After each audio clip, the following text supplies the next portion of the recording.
क्या होता है जब क्रिकेट की पिच पर अचानक इतिहास की गूंज सुनाई देने लगे, जब एक कप्तान अपने बल्ले से नहीं बल्कि अपने शब्दों से देश के सबसे बड़े सुधारकों में से एक को याद करे। ये सिर्फ कोई हेडलाइन नहीं है, ये एक ऐसी बातचीत की शुरुआत है जो हमें सीधा भारत की आत्मा तक ले जाती है। ये सवाल सिर्फ एक सवाल नहीं है, ये एक तरह का आईना है जो हमें दिखाता है कि हमारे हीरो कौन हैं और हम सब मिलकर एक देश के तौर पर क्या बनना चाहते हैं। एक क्रिकेटर का बयान जो देखते ही देखते सामाजिक चेतना का एक बड़ा मुद्दा बन गया। तो ये कहानी शुरू होती है क्रिकेट के मैदान से, एक ऐसे खिलाड़ी से जो अपने छक्कों के लिए जाना जाता है, न कि अपने ऐतिहासिक बयानों के लिए। हम बात कर रहे हैं भारतीय क्रिकेट टीम के कप्तान रोहित शर्मा की, और उनके एक ऐसे बयान की जिसने सोशल मीडिया पर एक नई बहस ही छेड़ दी।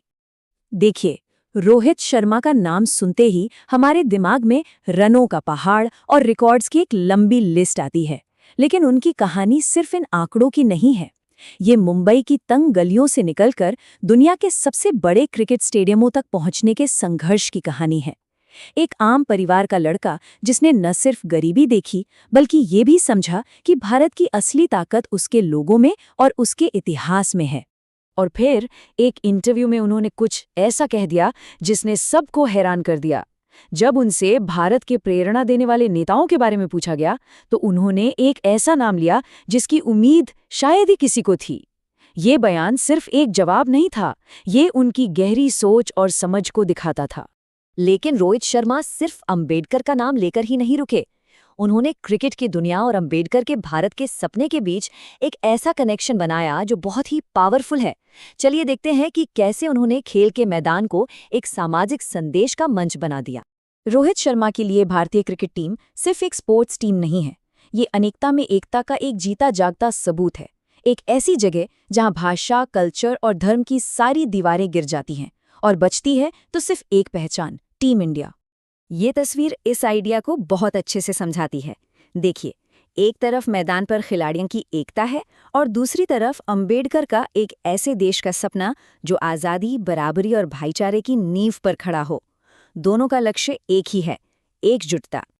तो रोहित शर्मा के शब्दों ने हमें सीधा उस महापुरुष की दहलीज पर ला खड़ा किया है जिनके विचार आज भी हमारे देश की आत्मा हैं।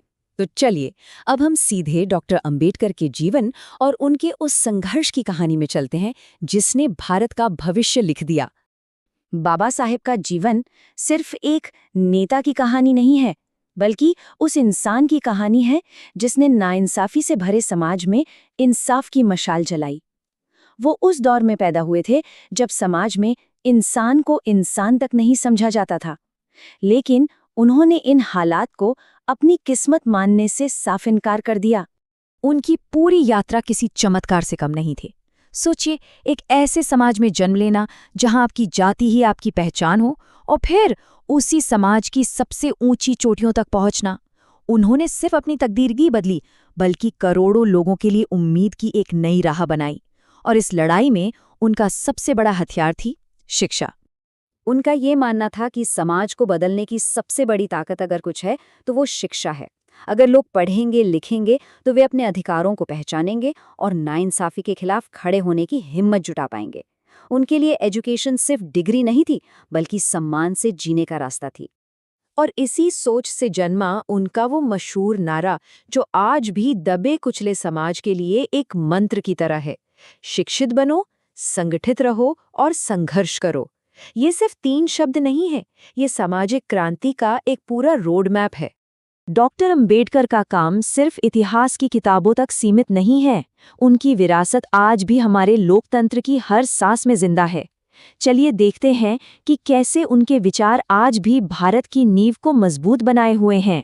जब भारत अपनी आज़ादी की सुबह देख रहा था तो बाबा साहेब को एक ऐसी जिम्मेदारी सौंपी गई जो देश का भविष्य तय करने वाली थी, भारत का संविधान लिखना। और उन्होंने सिर्फ कानूनों की एक किताब नहीं बनाई बल्कि एक ऐसा पवित्र ग्रंथ तैयार किया जो हर भारतीय को बराबरी और सम्मान का अधिकार देता है। उन्होंने हमेशा इस बात पर जोर दिया कि लोकतंत्र का मतलब सिर्फ वोट डालना नहीं होता। अगर समाज में भेदभाव रहेगा तो राजनीतिक लोकतंत्र का कोई मतलब नहीं रह जाएगा।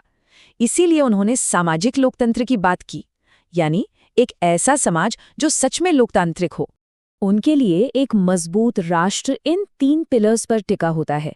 जरा सोचिए, अगर सिर्फ आजादी हो लेकिन बराबरी ना हो तो ताकतवर हमेशा कमजोर को दबाएगा, और अगर भाईचारा ही ना हो तो समाज बिखर जाएगा। इसीलिए इन तीनों का बैलेंस ही एक हेल्दी डेमोक्रेसी की असली निशानी है।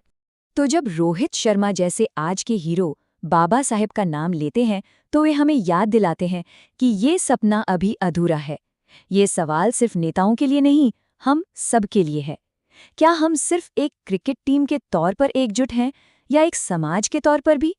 ये एक ऐसा सवाल है जिसका जवाब हम सबको मिलकर ढूंढना होगा।